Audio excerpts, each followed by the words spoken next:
What's going on, everybody? This is AJ Hall, the Carhartt connoisseur himself, and today we are going to talk about hip-hop drumming. All right, stay with me.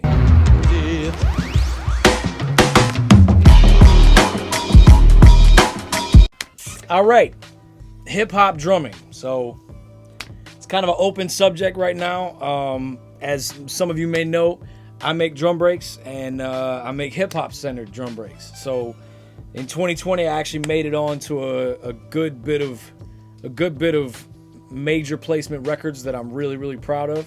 So I feel that I have a little bit of authority to speak on this subject, man. But first, if we really gonna get into it, I gotta pour something up.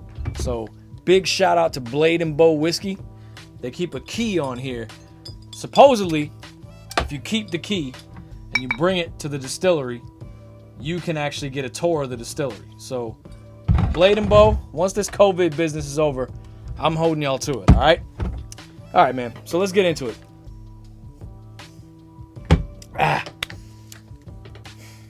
What most people think of what most drummers think of when they think of hip-hop drumming is this.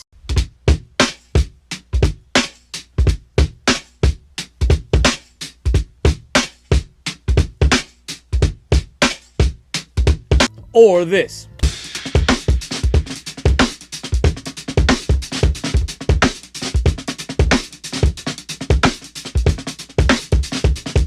Now, what I think of when I think of hip-hop drumming is this.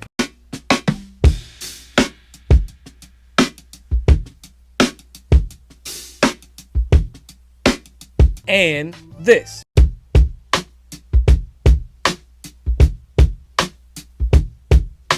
So you see the difference? There's nothing wrong with the busy style, but that busy style is something that only emerged in the last, I want to say 10, 11 years in the drumming community.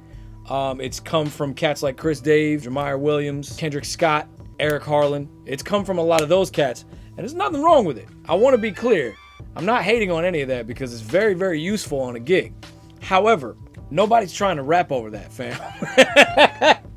Let's take another sip. Hot take. Yeah, nobody's trying to rap over that. So when we as drummers think about what we're playing in hip-hop, we got to think that we are often recreating old 70s samples, all right? Or at least we're recreating the feeling of a drummer on an old 70s sample.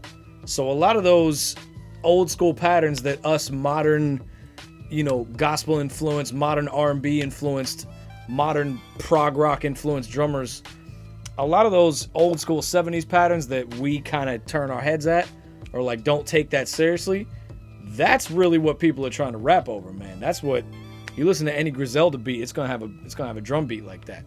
So there's nothing wrong with the super spaced out metric modulating, clap stack. It's nothing wrong with all that, but we got to understand something, that hip hop is in a place where musicians are starting to interact with rappers a lot more often. So you got to come correct when you trying to enter the hip hop conversation as a drummer. You know what I mean? On a gig, anything goes. But if we're talking about hip hop drumming to the core, we're talking about old school feeling, old school pocket, and you really got to imagine somebody spitting over it. All right? So that's my little think piece for the night. Peace.